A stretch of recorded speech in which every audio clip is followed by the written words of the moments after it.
네, 어떤 마을에 한 대장장이가 있었는데요. 그에게는 그리스도인 친구가 있었습니다. 그러다 보니까 이 그리스도인 친구가 늘 이 대장장이에게 복음을 전하는 거죠. 예수를 한번 믿어봐라. 교회에 한번 나와봐라. 나오면 다를 거다.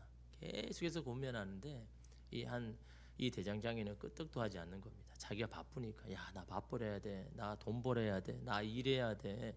나 이거 계속 하루 종일 쳐가지고 이걸 팔아가지고 나도 살아야 돼. 막 그런 자신의 어떤 삶만 자꾸 이야기를 하는 겁니다.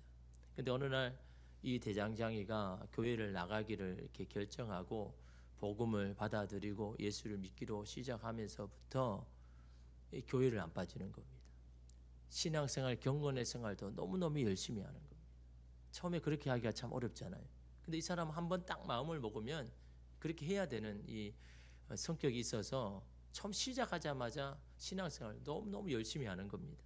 그런데 어쩐 일인지 인생에서 불행한 일들만 계속해서 연달아 터지는 겁니다. 그렇죠, 여러분. 이 초신자들을 보면요, 처음 교회를 나오면 이상하게 굉장히 많은 일들이 일어나죠. 근데 사실은 가만히 보면요, 그런 일들 이미 다 일어났는데 유독 여러분 자꾸 내 인생, 내 삶, 내 달라진 인생을 보다 보니까 그러니까 자꾸 일어나는 것이지. 여러분 그런 어려운 일 예수 믿기 전에 안 일어났습니까? 막 일어났잖아요. 근데 사람의 어떤 관심이란 게 그런 거잖아요. 내가 예수 믿으면 조금 달라지지 않겠나? 내가 교회에 나오면 마음이 좀 평안해지겠지. 아니 이전보다 좀 달라져야 되겠지. 그런 마음으로 보니까 여러분의 인생이 그렇게 일어나는 것 같지만요. 근데 여러분 이 대장장이에도 1년이 지나도 5년이 흐르고 8년이 지나도 그리스도인이 되기 전보다 오히려 인생이 더 힘들어진 겁니다. 아니 내 인생이 좀 더 편안하려고 예수를 믿으러 왔는데 8년이나 지나도 여러분 인생이 더 힘들어지는 겁니다. 이 모습을 보다 못한 이 친구가 찾아와서 그렇게 물었습니다. 예수 믿고 난 뒤에 너 삶이 더 비참해지지 않았냐? 무려 8년 동안 내가 당신을 지켜봤는데 야 이제 그만 신앙을 버려라. 자기가 보기에도 너무너무 그렇게 안타까운 겁니다. 너무 속상하니까 야 그럴 바에는 그냥 신앙 버려라. 그래 이야기하는 겁니다. 근데 여러분 이 대장장이가 뜻밖의 말을 하죠. 아 나 절대 신앙을 포기하지 못해. 그런 이야기를 하는 겁니다. 그러면서 이런 이야기를 하죠. 내가 대장장이가 아니었다면 벌써 포기했을지도 모르네. 하지만 쇠를 불에 달구고 두드러지지 않는다면 좋은 물건이 나오질 않는다는 사실을 나는 알고 있거든. 연단이 길어진다는 것은 하나님이 그만큼 내 인생에 공을 들이고 계신다는 뜻이라고 믿는다네. 이 마지막이 참 귀하죠. 내가 계속 인생이 연단된다는 게, 연단 받는다는 것은 하나님 그만큼 내 인생에 공을 들인다, 정성을 들인다는 거죠. 하나님 저는 왜 자꾸 이렇게 잘 안 됩니까? 자꾸 이렇게 열심히 하는데도 왜 이렇게 이 연단이 깁니까? 라고 말하는 사람에게 그런 답을 주는 겁니다. 하나님 너한테 공 안 들이면, 너한테 관심 없으면 계속 연단 주겠느냐? 너에게 너 인생에 공을 자꾸 공들여가지고 아름다운 모습, 아름다운 도구 되게 하기 위해서 그렇게 공을 들이는 거지. 너가 왜 나는 이렇게 연단만 시키냐고 말하지 말고 하나님 나를 어떻게 사용하려고, 나를 어떻게 이렇게 아름답게 만들려고 하느냐라고 그렇게 생각을 해야 된다는 걸 이 대장장이가 말하잖아요. 왜냐하면 자기가 그렇게 해봤잖아요. 여러분 일반 농부가 와가지고 그냥 농사에서 지을 수 있는 도구 하나 달라고 만들어 달라고 하면 어떻게 할까요? 그냥 몇 번 두드리다가 어느 정도 그냥 모양, 뭐 남 모양이나 나오면 그냥 팔겠죠. 근데 여러분 왕이 내가 쓸 칼이니까 좀 제대로 한번 만들어 봐라 라고 말하면 여러분 어떻게 할까요? 그냥 몇 번 두드리다 그냥 딱 만들어냅니까? 아니죠. 공을 들입니다. 애를 씁니다. 몇 번 그냥 물에 뜨거운 것을 물에 담궜다 나갔다 한 번을 하는 게 아닙니다. 매일매일 합니다. 언제까지요? 자기가 눈에 자기 기준에 보기에 너무너무 훌륭한 그 칼을 만들 때까지 계속해서 두드리잖아요. 왜 두드립니까? 왜 공을 들입니까? 그 칼을 여러분 가치 있게 만들려고 자꾸 두드리는 거 아닙니까? 이건 농기계가 아니라는 겁니다. 왕이 쓸 이 검이기 때문에 자꾸 두드리고 여러분 공을 들이는 거, 자기도 그렇다라는 겁니다. 그렇다면 하나님은 그렇지 않을까? 하나님도 마찬가지 그렇지 않을까?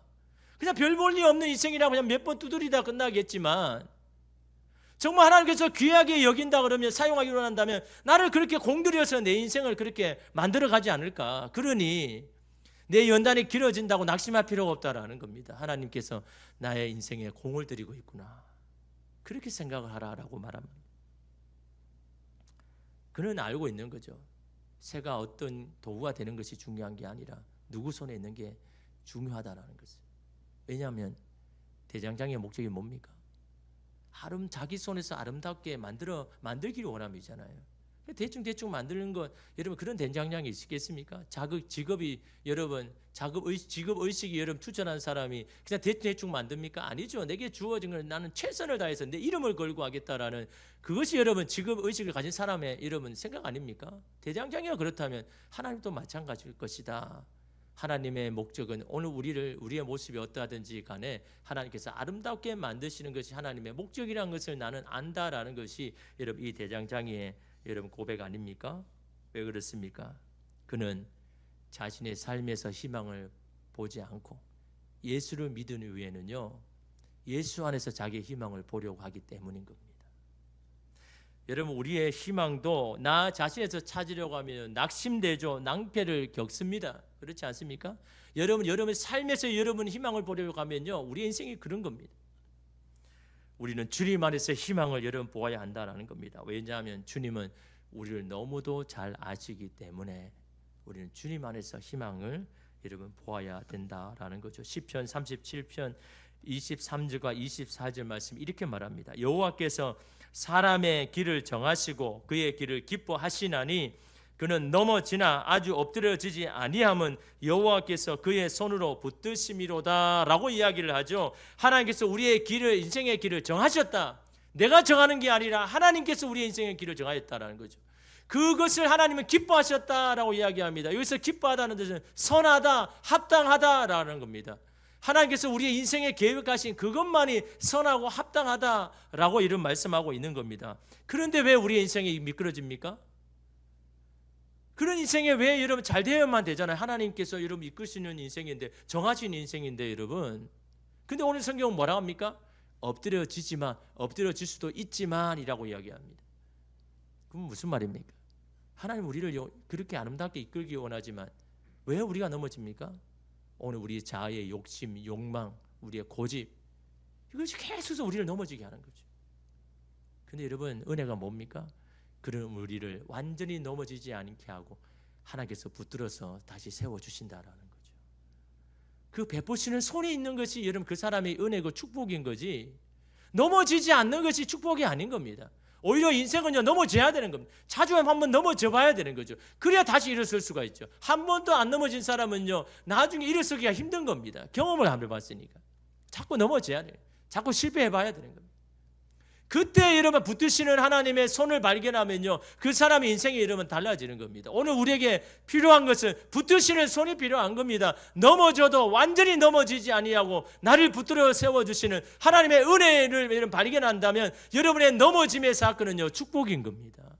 낙심할 일이 아닌 겁니다. 요즘 수능 때문에 참 속상한 사람도 많고 기쁜 사람도 있죠. 그래서 저희 아내가 그러더라고요. 이거는 누가 한번 경험해봐야 한다라고. 그렇잖아요. 경험 안 해본 사람 알까요? 수능 치니까 치지 뭐. 내 아직 아이가 어리니까 뭐 그렇죠. 실제적으로 여러분 아이가 이러면 수능 치 마음이 달라지죠. 그래서 저는 잘한다고 이야기했거든요. 제가 삼수했잖아요. 얼마나 많이 떨어져 봤습니까? 떨어지니까요, 가슴이 타더라고요. 가슴이 탄다는 게 뭔가라는 것을요, 제가 그 어린 나이에 몇 번이나 겪었습니까? 왜 했냐면 억울함이 있거든요. 속상함이 있거든요. 아니 나는 내 나름대로 최선을 다했는데 내가 원하는 뜻대로 잘 안 될 때 이 안에 있는 억울함, 이 속상함이요, 가슴을 타게 만듭니다. 이 가슴이 탄다라는 거는요, 그냥 국어책에 있는 그런 표현을 어떻게 할까요? 내가 실제로 그렇게 여러분 경험해봐야 하는 겁니다. 야, 정말 가슴이 타가지고 이 밥도 안 넘어가고 잠도 안 오고 이 가슴이 타는. 그러나 여러분, 그럴 때 여러분 붙드시는 주님의 손을 여러분 발견하면요, 그게 인생에 큰 힘이 됩니다. 야, 내가 그런 상황에 나를 붙드시는 손이 있구나. 그러면 여러분 두렵지가 않는 겁니다. 하나님이 저와 여러분의 인생의 길을 정하셨습니다. 그 길을 기뻐하신다고 이런 말씀하잖아요. 오늘 우리의 실수와 우리의 자아 때문에 넘어져도 그런 우리를 하나님 붙드신다라는 거예요. 그 붙드신 손에 있는 것이 참으로 은혜이고 축복이다라는 것입니다. 여러분, 오늘 우리는 살아가면서 여러 가지 상황들을 만나죠. 어떤 상황은 지금까지 우리가 만나보지도 못하고 경험하지도 못한 그런 상황입니다. 최악의 상황을 만날 때가 있죠. 그때 우리는 어떻게 합니까? 당황해야 하죠. 혼란해야 합니다. 왜요? 그런 최악의 상황을 염두에 두지 않고 살아가니까. 그런 것은 내 가운데 일어나지 않을까라고 생각하니까요. 근데 그게 실제적으로 일어나니까요. 여러분, 세상에 최악의 상황 생각하면서 사는 사람 몇 사람이 있겠습니까? 근데 여러분 생각해 보십시오. 내 인생에 최악의 상황이 이제 있을 거야. 그걸 예상하는 사람은 있으면요, 별로 이렇게 그렇지 않겠죠. 대부분의 사람들이 이 최악의 상황까지 생각 안 하는 겁니다. 난 그렇게까지 하고 싶지 않고 그렇게 되고 나는 그렇게 안 될 거야라고 생각하지만 그러나 인생은 어떻습니까? 항상 그런 최악의 상황을 만날 때가 있잖아요. 근데 여러분, 중요한 거는요, 하나님은 저와 여러분을 이끄실 때 그 최악의 상황까지도 염두에 두고 우리를 이끄신다라는 거죠. 그래서 우리는 주님 안에서 희망을 봐야 되는 겁니다. 여러분의 안에서 여러분 희망을 보면요, 여러분 최악의 상황 생각 안 하잖아요. 그러니까 여러분 날마다 실망하고 낭비하지만 하나님이 저와 여러분의 인생을 이끌 때는요, 그 최악의 상황도 염두에 두고 오늘 우리를 이끄시기에 오늘 우리는 주님 안에서 여러분 희망을 보아야 한다라는 거죠. 오늘 말씀, 예수님께서 사랑한 제자들을 불러 모으고 마지막 만찬을 가집니다. 그리고 제자들에게 하나님의 나라를 유업으로 받은 자가 어떻게 살아야 되는지를 준비시키고 말씀하면서 오늘 베드로를 준비시키죠. 무엇을 준비시킵니까? 앞으로 일어날 일에 대해서 어떤 마음을 가져야 되는지를요. 어떤 일입니까? 예수님이 곧 잡히시고 베드로가 부인할 이 일을 말이죠. 이 일을 네가 겪었을 때, 그런 낭패와 그런 실패를 겪었을 때 너 어떤 마음을 가져야 되는지를 오늘 예수님께서 베드로에게 이야기하는데요, 이런 일을 미리 말씀하죠. 이름 31절에 보니까요, 시몬아 시몬아 보라, 사탄이 너희를 빌 가부르듯 하려고 요구하였으나 라고 이야기를 하죠. 베드로의 이름을 두 번이나 부릅니다. 너무너무 간절하고 너무너무 여러분 진실하기 때문에 두 번 부르죠. 그러면서 뭐라고 이야기합니까? 너희를 이라고 합니다. 너희를. 베드로에게 지금 말하고 있는데 너희를 이라고 이야기하죠. 그 말은 베드로의 만의 일이 아니라는 겁니다.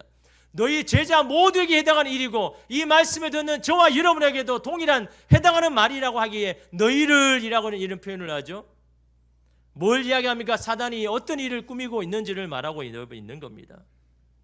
사단이 예수의 제자인 그들에게 어떤 일을 행한다고 하십니까? 밀가부르듯 하려고 한다라고 이야기했죠. 밀가부르듯. 이 밀가부르듯이라는 표현은요, 곡식을 여러분 어떻습니까? 쭉정해서 알곡으로 갈라내기 위해서 채를 흔들어 가지고 흔들 때 그때 밀가부르듯이라는 표현을 쓰죠. 채를 치다 채를 흔든다라는 거죠. 근데 채의 목적이 뭡니까? 껍데기를 갈라내는 거잖아요. 알고만 모으려고 하는 게 이 채를 치는 목적 아닙니까? 근데 사단도 밀가부르듯 한다라는 것은 오늘 우리를 채를 치겠다라고 이야기합니다. 그것을 하나님 앞에 요구하였다라는 겁니다. 그런데 여러분, 사단의 목적은 다르죠. 우리가 채를 치는 목적은 알곡을 고르기 위한 목적이었다면요, 사단의 목적은 채를 쳐서 뭐 하라고 합니까? 껍데기를 보게 하는 겁니다. 껍데기를 낫게 하는 겁니다. 왜요? 그것으로 우리를 참소하기 위하여서. 사단의 목적이 다른 겁니다. 시련의 채를 막 흔들어 가지고 이 사람의 남아있는 그 껍데기를 가지고 하나님 앞에 나아가서 참소하는 겁니다. 보십시오, 하나님, 저 사람 하나님 믿는다고 하면서 이 시련의 채를 다 치고 보니까 남는 게 뭡니까? 이 신앙의 찌꺼기밖에, 쭉정이밖에 없습니까? 그러고도 저 사람이 하나님을 믿는 사람입니까? 하나님께서 잘해주시니까 저렇지요. 하나님 다 가져가시면 정말 하나님 믿을까요? 욥기 1장에 나오는 말씀이잖아요. 사단이 하나님 앞에 요구한 거 아닙니까?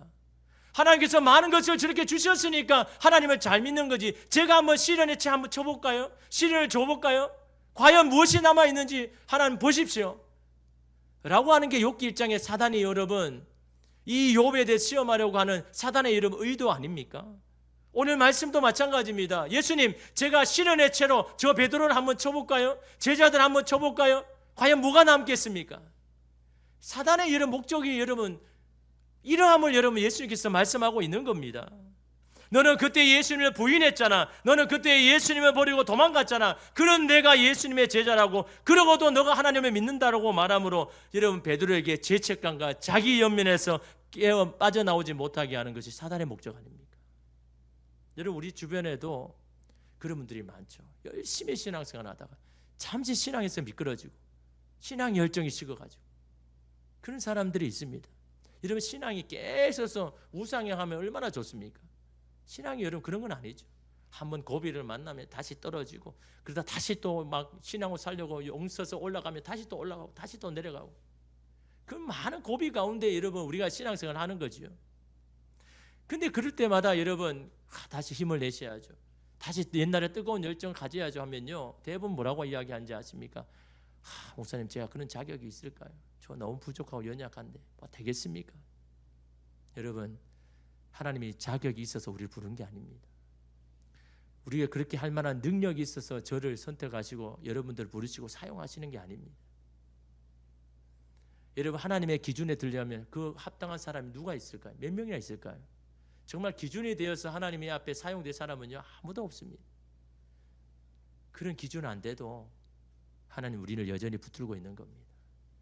여전히 나의 사랑하는 아들이고 딸이라고 여겨주시는 겁니다.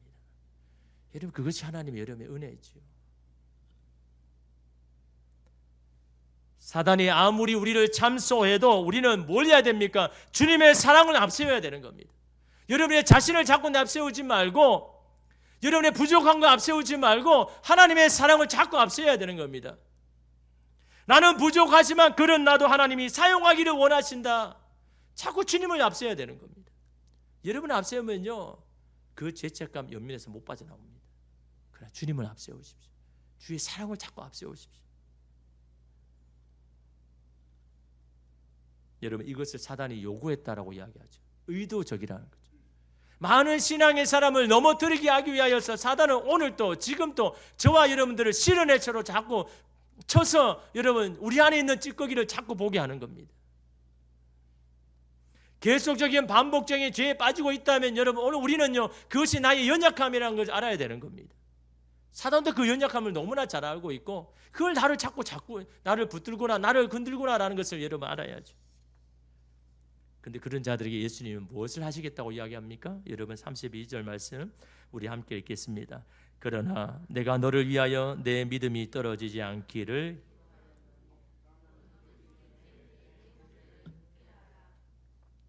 여러분 얼마나 놀라운 말씀입니까? 이제 사단이 준비한 채의 시험을 당할 그들을 위해서 뭘 한다고요? 기도하겠다는 거예요. 어떤 기도를 하셨습니까? 베드로가 자신을 부인하지 않도록 기도하셨습니까? 그 시험에서 베드로가 승리할 수 있도록 기도하셨습니까? 우린 대부분 그런 기도하잖아요. 예수님 그런 기도 안 하셨습니다. 어떤 기도했다고요?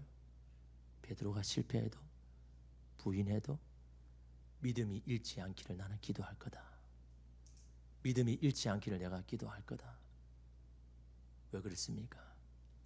그 믿음이 너무나 중요하기 때문에. 넘어지는 게 중요한 게 아닙니다. 실패하는 것도 중요하지 게 아닙니다. 믿음이 중요하기 때문에. 주님 베드로를 향하여서 야 너 실패할 거 안다. 너 나 부인할 거 안다. 그래도 나는 너를 위해 기도할 거다. 믿음을 잃지 않도록 하기 위해서.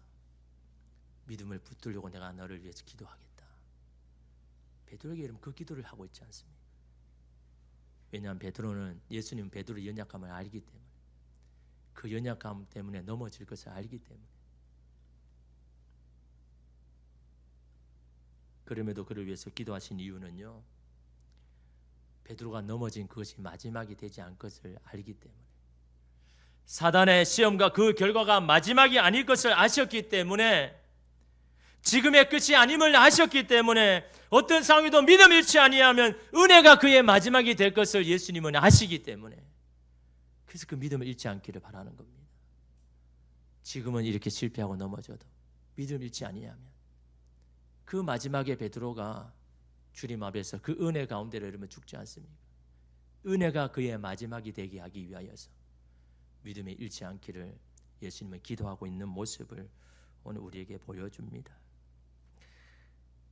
그런데 여러분 우리는 어떻습니까? 실망하고 낙심할 때마다 믿음을 헌식자처럼 버리잖아요. 믿음에 대한 가치를 안 가지잖아요. 왜 그렇습니까? 여러분 안에서 자꾸 희망을 보려고 하는 거죠. 여러분 안에서 자꾸 희망을 보려니까요, 낙심될 때마다 믿음 버려버리는 거예요. 그러나 주님 안에서 희망을 보는 사람은요, 절대로 믿음 놓지 않습니다. 믿음 잃지 않습니다. 어떤 상황이 와도 그 믿음이 다시 나를 일으켜 세울 것이니까. 그래서 여러분 그 믿음 붙드는 거 아닙니까? 절대 성공하지 못할 거야 라는 책이 있습니다. 제목도 웃기죠. 절대로 성공하지 못할 거야. 절대로 성공할 거야 라는 이런 책 제목을 적어야 되는데, 절대로 성공하지 못할 거야 라는 책 제목이 참 이상하죠. 이 책은 넷플릭스 공동 창업자인 마크 랜돌프가 쓴 책 제목입니다. 왜 이 제목을 했느냐? 자기가 초창기에 이런 사업의 구상을 가지고 주변에 막 이야기를 하니까요, 도무지 사람들이 안 듣는 겁니다. 허무맹랑한 이야기를 듣는 겁니다. 야, 너 절대로 이거 성공 못해. 절대로 성공하지 못할 거야. 사람들이 한 그 이야기를 여러분 책 제목으로 적어놓은 겁니다. 그때 얼마나 속상했으면 그럴까라는 생각이 들죠. 나는 성공할 수 있는 것 같은데 다 절대로 성공 못한다고 이야기를 하니까. 근데 자기 아내도 만류를 한 겁니다. 당신 이거 안 돼. 이거 했다가 당신 실패할 거야. 그렇게 하니까 여러분, 사람들도 안 믿어줘. 아내도 그 만류에, 그 보통 같으면 어떻게 합니까? 여러분 같으면 그냥 포기해버리죠. 안 되는갑다. 뭐 사람들도 그러고 뭐 아이고 뭐 아내도 안 믿어주는데 내가 이거 뭐 해야 되겠냐. 그렇다면 이 넷플릭스는 없어졌겠죠. 그럼에도 불구하고 끝까지 이 사업을 여러분 해 나갔지 않습니까? 그러니까 그 책에 보통 이 책을 하면 뭐 서문에 그런 거 있잖아요. 누구누구에게 감사한다 막 그런 글이 있잖아요. 근데 그 책에는 그런 이야기가 있습니다. 절대 성공하지 못할 거라고 말했던 아내 로레인에게 내 사업 구상은 믿지 않았지만 나를 항상 믿어줬다는 사실은 알아 사랑해. 뭡니까? 내가 성공할 수 있는 비결은 뭡니까? 그 사업의 구상은 당신이 믿지 않았지만 나를 믿어준 당신 안에서 나는 희망을 보았기 때문에 나는 끝까지 이것을 가지고 있을 수 있어서 라고 그렇게 여러분 이야기하는 겁니다. 사람들의 말에 희망을 두는 것이 아니라 나를 믿어주는 아내. 그래서 나는 그 안에서 희망을 보았기에 나는 끝까지 이 일을 할 수 있었다라고 그렇게 여러분 이야기를 하죠. 여러분 우리가 어떤 일을 성공할 수 없는 이유를 대라 그러면요, 아마 여러 가지일 겁니다. 막 수백 가지, 수천 가지, 수만 가지. 근데 여러분 성공할 수 없는 가지가 수만 가지, 수천 가지 돼도요, 성공할 수 있는 이유 한 가지만 하면 있으면요, 그 사람 성공하는 겁니다. 성공할 수 있는 이유 그 한 가지가 없어서 여러분 안 되는 것이지, 성공하지 못하는 이유 수천 수만 가지가 있어서 안 되는 게 아닌 겁니다. 내가 성공할 수밖에 없는 이유 그 한 가지만 있어도 여러분 우리는 성공할 수가 있는 겁니다. 어떤 일을 해도 여러분에게 내가 성공할 수 있는 이유가 뭡니까? 그 한 가지만 있으면 되는 겁니다. 그 한 가지가 여러분 주님이 되어야 하죠. 예수가 되어야 하죠. 세상 사람들이 다 안 된다고 해도 내가 성공할 수 있는 것은 나를 믿어주는 주님, 예수님. 그 한 가지 이유만 있어도 여러분 그 사람은요, 여러분 성공하게 되어 있는 겁니다. 오늘 우리에게도 이런 믿음이 있다면 여러분 그 한 가지로 인해서 우리는 희망이 여러분 있는 겁니다. 그 희망이 수많은 시간을 견디고 이겨야 할 것입니다. 베드로에게 희망이 있는 것은 그가 예수를 부인하지 않는 것도 아닙니다. 그가 수제자로서 사명을 다했기 때문도 아닙니다. 비록 시험에 들어서 예수님을 부인하는 수치스러운 일을 행하였다고 해도 그런 베드로를 걱정하고 염려하며 여전히 베드로를 위해서 기도하시고 그를 믿어주는 주님이 계시기에 베드로가 희망이 있는 겁니다. 근데 정작 베드로는 어떻게 했습니까? 이런 예수님 말에 33절에 보니까 그가 말하되 주여 내가 주와 함께 오게도 죽는 데도 가기를 각오하였나이다. 그런 일은 절대로 없습니다. 내가 예수를 부인하고 도망치는 절대로 없을 겁니다. 나는 그런 사람이 아닙니다라고 그렇게 고백하죠. 왜 이런 고백합니까? 여전히 베드로는 자기 안에서 희망을 보고 있으니까요. 그래서 그런 이야기를 하는 겁니다. 자기 신념을 이야기합니다. 그러나 그런 자신의 생각과 믿음이 얼마나 부질없고 연약한지를 베드로가 곧 알게 되지 않습니까? 그렇게 자신만만했던 자신이 얼마나 초라하고 비참한지를 보게 될 것이기 때문에, 자신 안에서 희망을 보는 것이 얼마나 위험천만한 일인 것을 베드로는 곧 알게 될 것이기 때문에, 이런 베드로에게 예수님은 구체적으로 너무너무 적나라하게 이야기를 하죠. 34절에 보니까 이르시되 베드로야 내가 네게 말하노니 오늘 닭 울기 전에 내가 3번 나를 모른다고 부인하리라 하시리라. 마치 그 자리에 있는 것처럼 말씀하죠. 아니야 베드로야, 너는 죽기까지 싸우지 않을 거야. 너는 몸을 살릴 것이다. 너는 부인할 것이다. 그리고 닭이 3번 울 때에 비로소 너 자신에 대한 믿음이 얼마나 허망한지를 알게 될 것이다 라고 예수님은 말씀하죠. 실제로 베드로는 자신의 끝을 보았죠. 자신에게 희망을 둔 그 결말을 보게 되었습니다. 자신에게 실망하고 수치스러운 이 경험을 통해서 자신이 어떤 사람인지를 진정으로 보게 되었습니다. 또한 자신이 그렇게 할 것을 아시고도 자신에 대해서 실망하지 않고 여전히 나를 위해서 기도하시는 그 예수님의 사랑과 그 애정이 무엇인지를 여러분 이 베드로는 너무도 처절하게 깨달았습니다. 베드로에게는 아픈 사건이었지만 예수의 사랑을 다시 깨닫는 너무나 은혜의 순간 아닙니까? 예수님께서 왜 베드로에게 이렇게 부인할 것을 미리 말씀하셨을까요? 그럼에도 난 너 포기하지 않고 너를 위해서 기도할 거야 라고 하신 이유가 뭘까요? 그냥 이야기하지 말고 그냥 실패하도록 내버려 두지. 왜 말씀하셨을까요? 왜 굳이 여러분 그걸 여러분 그 다음에 할 것을 가슴 아픈 사건을 왜 베드로에게 미리 이야기를 할까요? 그러면서 왜 나는 너를 믿는다고 이야기를 할까요? 베드로가 돌아올 여지를 주기 위하여서. 그게 답인 겁니다. 베드로가 다시 돌아올 수 있는 여지를 만드는 것. 여러분 이게 얼마나 중요한지 모릅니다. 여러분 누구를 잃고 싶지 않는 마음이 있습니까? 그럼에도 그 사람이 여러분을 실망하게 하며 낙심하게 합니까? 그렇다면 여러분 그 사람이 돌아올 여지를 만들어야 되는 겁니다. 남겨두어야 되는 겁니다. 어느 때에 그 사람 돌아올 겁니다. 돌아올 여지가 있을 때요. 그 돌아올 여지가 뭡니까? 나를 실망시켜도 나를 힘들게 해도 나는 너를 믿는다. 나는 너가 포기하지 않는다. 나는 너를 위해서 기도하겠다. 말하는 겁니다. 알려주는 겁니다. 그것이 그 사람에게는요 돌아올 여지를 만드는 겁니다. 여러분 탕자가 그렇잖아요. 너 내 재산 가지고 가도 너 분명히 허락망탕하게 다 해서 망할 걸 알지만 그래도 나는 너를 믿는다. 나는 너를 기다린다. 돌아갈 여지를 만든 그곳에 이름 둘째 아들이 돌아가지 않습니까? 베드로에게도 마찬가지입니다. 얼마나 수치스러운 일입니다. 조금 전에 나는 예수를 부인하지 않는다고 이야기했는데 바로 그 다음에 여러분 예수를 부인했을 때 얼마나 낙심이 되겠습니까? 얼마나 죄책감과 자기 염려이 있습니까? 예수님 이런 저를 어떻게 이런 제자로 삼으셨습니까?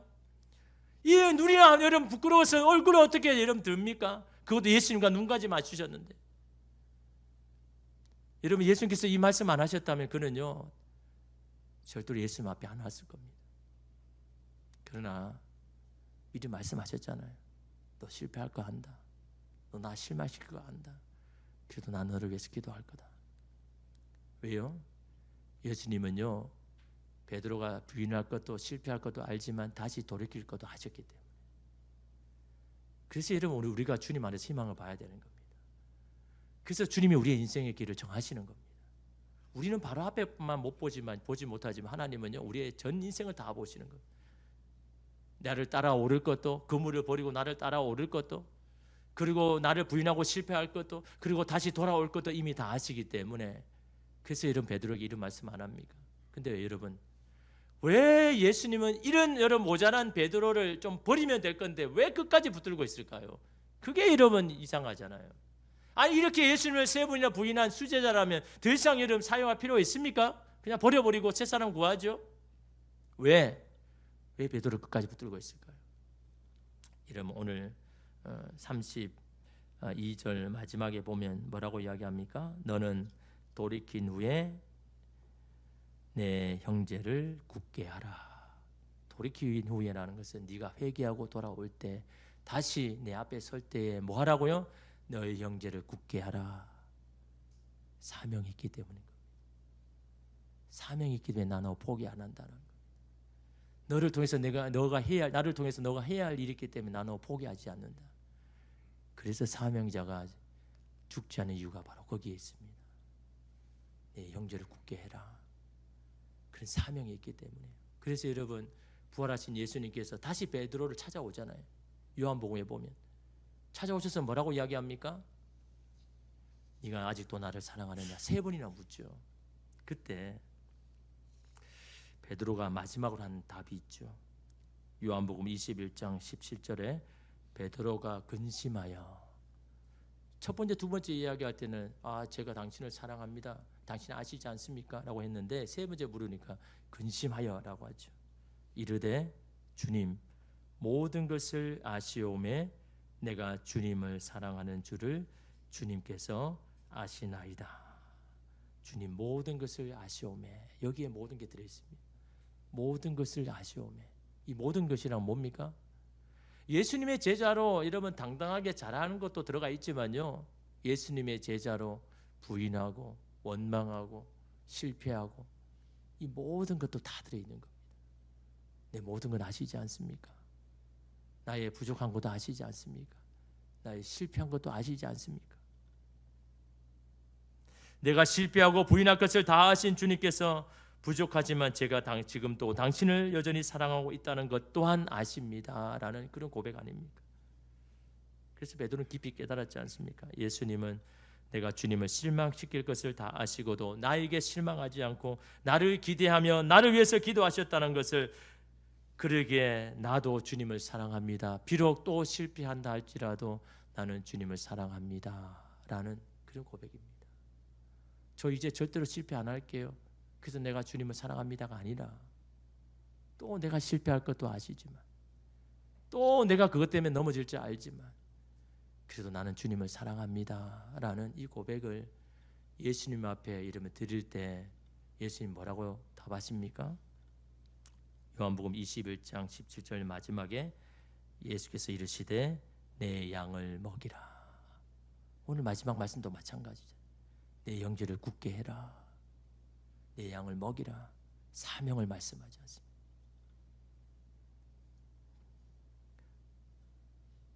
이 사명이란 무슨 말입니까? 너처럼 시련의 채로에서 마음이 깨어지고 마음이 상한 자를 다시 굳게 하고 마음을 믿음을 굳게 하고 믿음을 단단하게 만드는 것, 그건 네가 할 일이다. 너도 실패를 경험해 봤으니 똑같이 시험한 자를, 그 형제들을 여러분 네가 그들을 돌봐야 된다. 왜? 너만 넘어지는 게 아니라 많은 사람이 넘어질 것이니까. 그럴 때마다 네가 찾아가서, 그런 나를 예수님이 붙드셔서 나를 세워주셨습니다, 당신도 붙들어 주시고 다시 일으켜 줄 것입니다 라고 그 형제를 굳게 해라. 이것이 내가 너를 계속해서 붙드는 이유다, 너의 사명이다 라고 예수님은 베드로에게 여러분 말씀합니다. 우리가 다시 일어설 수 있는 것도, 다시 힘을 낼 수 있는 것도 오늘 우리로 위함이 아닙니다. 오늘 우리는 조금 전에도 하나님 앞에 헌신다고 해놓고, 여러분 지금은 또 하나님 앞에 여러분 그 헌신을 여러분 헌신짝처럼 버리는 게 우리 아닙니까? 우리 안에서 어떻게 희망을 봅니까? 영원히 우리를 붙잡으시고 우리를 기대하시는, 우리의 믿음이 잃지 않기를 위해서 기도하시는 여러분 주님 안이 아니라면 우리가 어디서 그 희망을 여러분 보겠습니까? 주님 안에서 다시 희망 보고 주님 안에서 다시 길을 찾고 나아가는 저와 여러분 되시기를 주님의 이름으로 축복합니다. 기도하겠습니다.